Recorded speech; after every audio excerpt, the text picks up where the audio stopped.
এটি একটু অদ্ভুত জেল। এখানে নতুন নতুন খাবার আসে প্রতিদিন, কিন্তু এই খাবারটি আসে শুধুমাত্র আধা ঘন্টার জন্যই। কেউ যদি এই আধা ঘন্টার মধ্যে খেতে পারে তো পারলো, আর না হলে এই খাবারটি নিচের ফ্লোরে চলে যায়। খাবারটি যত নিচে যাবে ততই খাবারের মান খারাপ হবে।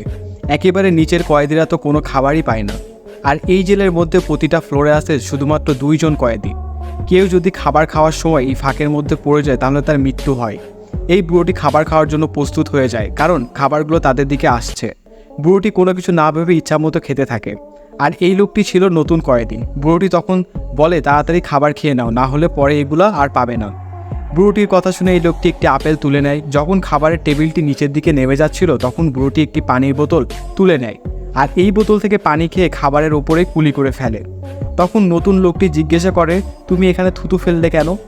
বুড়োটি বলে, আমাদের খাবারের উপরের জন পেশাব করে দিয়েছে। তখন নতুন লোকটি তার আপেলটি ফেলে দেয়।